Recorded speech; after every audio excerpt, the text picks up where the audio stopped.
I'm 19 years old, and I come from a family where I never really felt connected to my parents or cousins.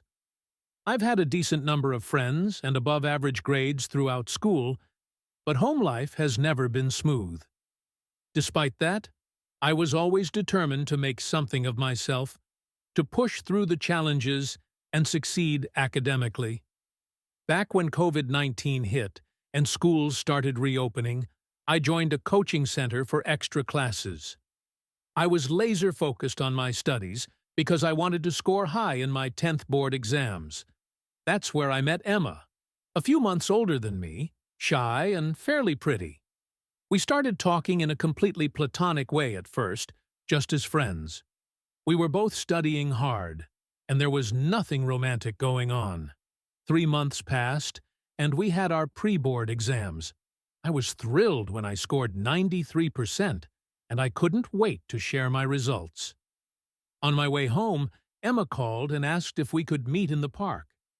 When I got there, I started babbling about how excited I was with my grades, but then I noticed her eyes filling with tears. She broke down, crying in my arms for almost half an hour without saying a word. I had no idea what was happening, and I just held her, unsure of what to do. When she finally stopped, she told me she had scored 38% and had only passed with grace marks. Her teachers and parents had verbally abused her for her poor performance. I was shaken. Emma, this quiet girl who always seemed to have it together, was going through so much pain. And she opened up to me, of all people. That night, I had this strange feeling in my chest, like I was special because she trusted me enough to be vulnerable. I offered to help her study for the next 3 months leading up to the board exams. We worked together after coaching sessions, and she started improving. By the time the exams came around, Emma scored an 87%, and I got a 96%. We were both overjoyed, and during those 6 months, I realized I had developed feelings for her. So, I asked her out, and to my surprise, she said yes. She admitted she had a crush on me, too. Overwhelmed with emotions, we went on an ice cream date the same day. It was my first relationship, and everything felt perfect. When we entered 11th grade, we both chose the PCM stream, though I started studying earlier because I was preparing for the JEE exam. Emma, however, took a break and started her studies a month later. We were still in the same coaching center, but in different batches. About 10 months into our relationship, something strange happened. One of her batchmates asked her out. I wasn't jealous. I had complete trust in her. She told me she had said no, but had given him her name out of fear or politeness. It seemed harmless enough at the time. But a week later, I saw this same guy following her on social media, tagging her in cringy reels, and she was replying in a way that made me uncomfortable. When we were at my house studying, her phone kept buzzing with notifications and calls.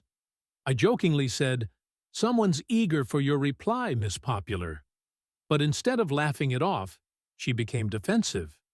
She muted her phone and flipped it upside down, and I noticed the notifications were from the same guy who had asked her out.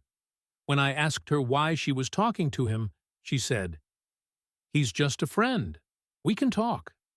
I didn't feel comfortable, so I asked to see their chats.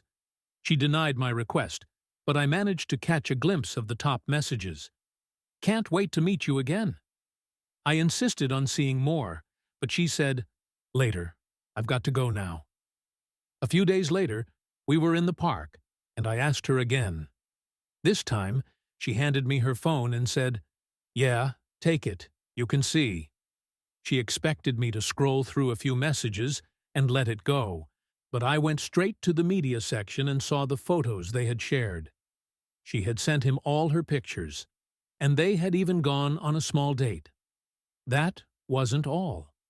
As I scrolled further, I realized she had been flirting with him and even shared suggestive messages.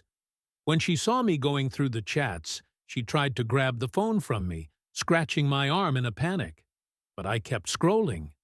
Then I saw her DMs with her so-called male best friend, and it was the same story. Flirtatious messages, emotional closeness that went beyond friendship. When I confronted her, she broke down, just like she had after her pre-board results, crying and begging me to forgive her. She screamed, "Say something. I'm sorry. It's not what you think."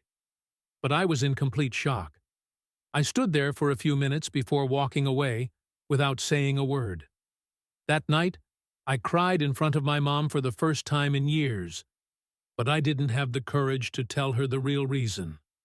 My mom had never liked Emma, and I couldn't bear the thought of proving her right. For 2 months, I disappeared. I disabled my social media, turned off my phone, and tried to process everything. I didn't want to face the world. Then, out of nowhere, Emma showed up at my door and handed me a card before leaving without a word. Inside was a letter, apologizing for everything and listing all the things she loved about me. I didn't know if I could trust a single word, but I kept the card because it made me feel good to read those compliments. Even though I knew I should end things, I couldn't bring myself to do it. We had been each other's first kiss, and the guilt of ruining it weighed on me. I thought about giving her another chance, so we started talking again. For a while, she was overly affectionate, constantly reassuring me that she had cut ties with those guys. But as time passed, I became introverted, insecure, and full of trust issues. I found myself questioning every small interaction she had with other guys.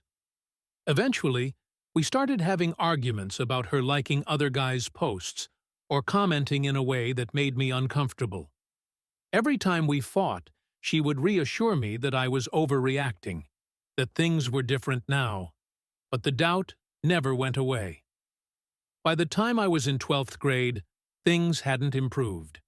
I had my JEE exam coming up in 3 months, and my birthday was around the corner. I invited 3 friends and Emma to a small party. 2 friends showed up, but Emma and one of my closest friends didn't. I later found out that they were both at the same restaurant, just 1 floor below us. He had asked her out, and they were talking things out. That betrayal shattered me all over again. I bombed my JEE exam, and my chances of getting into a good college were gone. When I confronted Emma, she denied everything, calling me a bastard for accusing her. She swore she wasn't the same person who had cheated on me before, but I couldn't believe her anymore. 3 months later, I took a gap year to prepare for G again. One day, I saw Emma at a mall with a group of boys and girls. Her sister confirmed she was out with friends, but when I asked Emma that night, she lied and said she had been home all day. That's when I realized I could never trust her again. I've bottled all of this up for months, and now I'm terrified of the future. I don't know how to live without constantly fearing betrayal. I've developed insecurities, trust issues, and doubts about myself. Am I not enough? Am I unattractive? Did I push her away by not giving her enough attention? I want to get out of this relationship, but the thought of leaving someone after being physically and emotionally involved scares me. I had always dreamed of having one partner for life, of never having to go through this kind of pain. Now, I don't know if I'll ever be able to trust anyone again.